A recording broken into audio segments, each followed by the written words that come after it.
A lot of people would say, I love myself. Do you really love yourself? Are the things that you're doing and the people that you're hanging out with and the places and the circles that you're traveling in, does that reflect a person that actually loves themselves? If you love yourself, why would you fuck with those type of people? You know what they're saying about you behind your back. You know that they don't like you. And because you're so desperate to have people around you, you continue to go back. I'm not preaching separatism. I want a bunch of people to just be alone. I'm saying you are old enough and mature enough to understand the difference in good people and bad people. You want to begin to get all the toxic people out of your life. Toxic relationships are relationships with people that always criticize you. All they can do is just exploit your weaknesses. All they can do is remind you of the mistakes that you've made in the past. Toxic people can run your blood pressure up. I know people whose lives have been ruined because somebody wasn't good for them. You cannot expect yourself to feel good about your day when you're including negative and dysfunctional people in your day. You run around with losers, you will end up a loser. Unconsciously, you will pick up their ways, you'll pick up their habits, you'll pick up, most importantly, their attitude about life. If you're around cynical, negative people all the time, you will become cynical and negative. So you got to watch yourself. Many of us are living out the lives of other people, living out their conclusions, living out of their consciousness. Align yourself with people that can encourage you, people that can empower you, people that you can learn from, people that you can grow from. That's very important. See, if you have people around you that can contribute to your growth, see, it's easy to be on the bottom. It doesn't take any effort to be a loser. It doesn't take any motivation, any drive in order to stay down there on a low level. But it calls on everything in you, ladies and gentlemen. You have to harness your will to say, I'm going to challenge myself. Sometimes I have to pull myself out of bed and say, come on, Les. Things I know I should do, I don't do. Things I shouldn't do, I do. You don't wake up in the morning and negativity, dysfunction, problems, and issues just randomly pop up. Because these are the type of people you've decided to include in your day-to-day life. So you got to look at the people in your life and find out, what kind of person are you becoming because of that relationship? My mother used to say, you run around with losers, you will end up a loser. God put people in your life for a reason. Others are there for a season. And it's very important that you recognize when people's seasons are over. Make a list of who you communicate with most and ask yourself the question, what kind of person am I becoming because of this relationship? Some people just don't really make sense for your life and the new season, the mind and the space that you're in. So if you had drugged that person, those family members, those situations into the new season of your life wouldn't be going as well as it's going right now.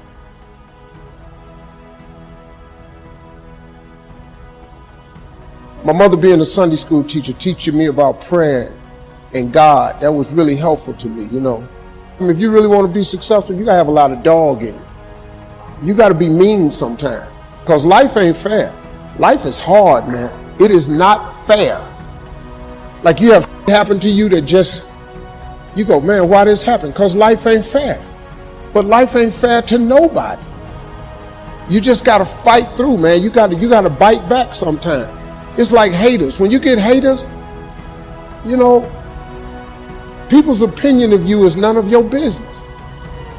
I have lots of haters. They on the internet all the time. But who are they though? So I don't give them no energy. I give haters no energy. Steve ain't this. He think he this. You don't even know me. So I just keep going through. But then I tell you something too. Haters motivate me. Because when they talking about me, that means I'm doing something. If you have no haters, if you don't have any haters, you ain't doing nothing, man. Sometimes God will let us go through seasons where we're not getting what we expect from people, to teach us to not rely on another person, but to get our encouragement, our worth from Him. Like a mother weans a baby off a bottle so the child can grow up, God is going to wean you off having to have people's compliments. Doesn't mean it's never going to happen. It means you're going to get to a place where you're not dependent on them complimenting you, keeping you in.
It's nice to hear, but you've developed this self-sufficiency.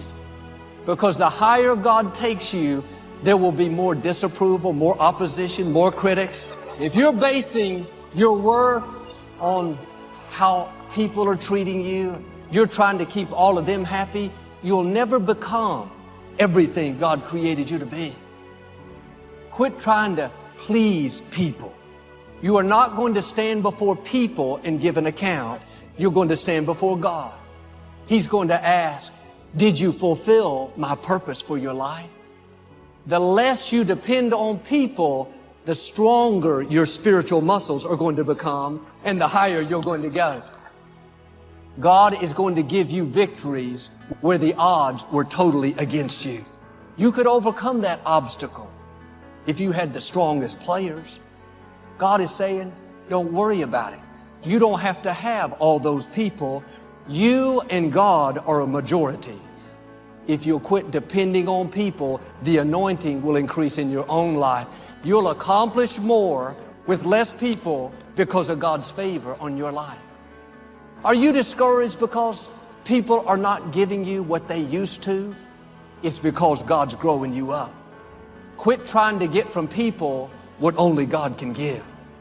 If you'll start passing these tests, not relying on people, you'll not only live more confident, more secure.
You're going to overcome obstacles that looked insurmountable and reach the fullness of your destiny.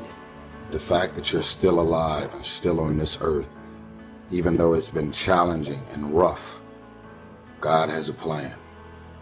God is going to reveal to you why all of these issues, challenges, and problems continue to show up and what you were supposed to learn from it. You will grow through what you go through.